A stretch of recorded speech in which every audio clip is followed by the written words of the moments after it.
corrections from our last episode where we talked about kind of the misnomer that goes around in finance about wealth being equal to, or success being equal to how intelligent or capable you are.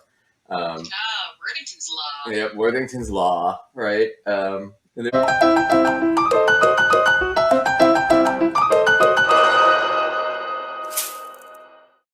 And there was some confusion from people, so I'm going to clarify some stuff real quick. The first is I have to make a quick correction on this. So we did this clip from Ben Shapiro on a Brookings Institute study. I said it was Berkeley, but it was actually the Brookings Institute. But I want to clarify this because I think this got confused, and I appreciate to the person who caught me on this. How not to be poor, and why being poor is all on you. Here are the 3 rules. You want to be rich in America? You want to do well in America? You want to put aside the whining about the system? Again, you point out to me an individual instance of racism, I will stand next to you and fight it. But if you want to whine about America, no good. Okay, here are the 3 rules that you need to fulfill as a person before you can start complaining about your life failures being the result of somebody else's actions. Number 1, you need to finish high school. Number 2, you need to get married before you have babies. Number 3, you need to get a job. That's it. Okay, so that was pretty much the gist of it. So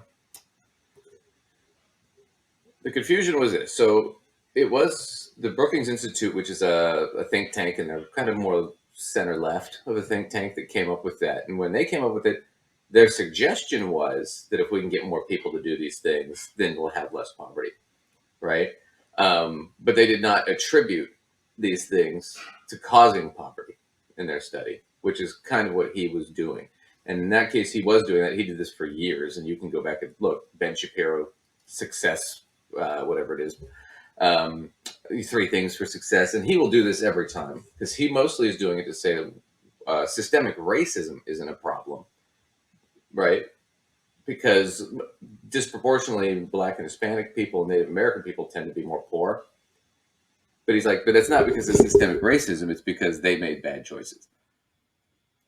That's the argument he's making. So if these people trying to use this study to support what he's saying. Right. Now, what ended up happening was the Brookings Institute study got kind of tagged because it wasn't a great sample. And the sample took place in 2007 at the peak right before the Great Recession. So the data would have been very different the following 2 years, right? Well, what happened was a lot of people that were in really good financial positions then maybe were not 2 years later. So right, plus the size of the sample. So they found that, and this has been pretty consistent, about 2%. If you do all 3 things, about 2% of people who do all 3 things are poor, or fall into that poor category, right?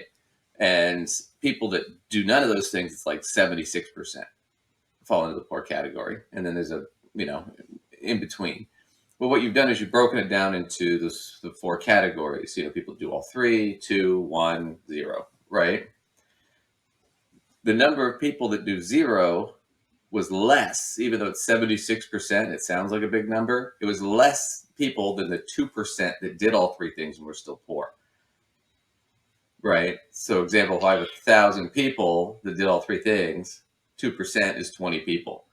And then if I took 4 people who did none of those things and 3 of them were poor, well, 75%, right? But it's one person versus, right? So that's kind of what the problem with the initial study was. Well, another think tank called the AEI, the American Enterprise Institute, who's more center-right, they picked it up. And there's 2 professors, or I don't know, professors, but people there, scholars, whatever you want to call them. What were they called? The Wilcox and Wang. And this has been their sort of baby ever since. And they get a lot of money for this. Well, AEIs had to back off this, and they tried to come back. But they had to back off the point of, well, yeah, there is a correlation between people that do these things and people that are poor, are successful, right, or not poor, at least. What they had to back up was there's no cause. So people don't use it. You don't see conservatives use this as much anymore because there's no causal relationship. And then if you use it correctly and go, well, there's no cause, then it's like, okay, well, people that don't have children too early or before marriage, right, finish high school and are able to get a job. Well, those are things that if you wanted to improve that, we'd put more money into schools, put more money into sex education and contraception. We'd have to put more money into job placement or creating jobs or, I don't know, raising minimum wage, stuff like that, right? Which, of course, conservatives don't want to do any of those things. So if you use the study correctly, it doesn't say what they want it to say. So they've pretty much backed off of it. And I just wanted to do a quick point on this. So this is the majority report with Sam Cedar going through the Wilcox Wang study. They were arguing with a guy on the phone, and he's brought this up. And this is back in 2019, and they're finding this out in real time, which is kind of funny. So let's see. Oh, I got to turn the sound. Oh, wait a second. Late breaking. Yeah. We have a late breaking. Hey, so this You're appealing to emotion. let me appeal to the American Enterprise Institute. Hold on, Josh. We got some late breaking facts.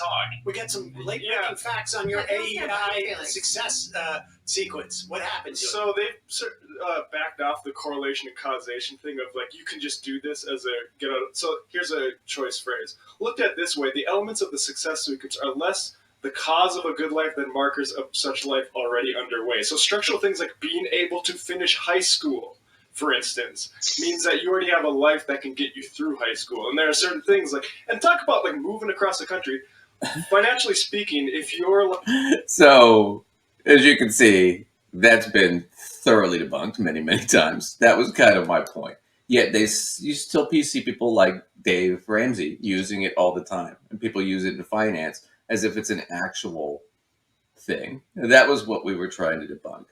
So we appreciate to the commenter who let us know that it wasn't Berkeley, it was the Brookings Institute. That was my bad, and I just wanted to clarify what was said. So let's go into another thing. So we did the end of the show.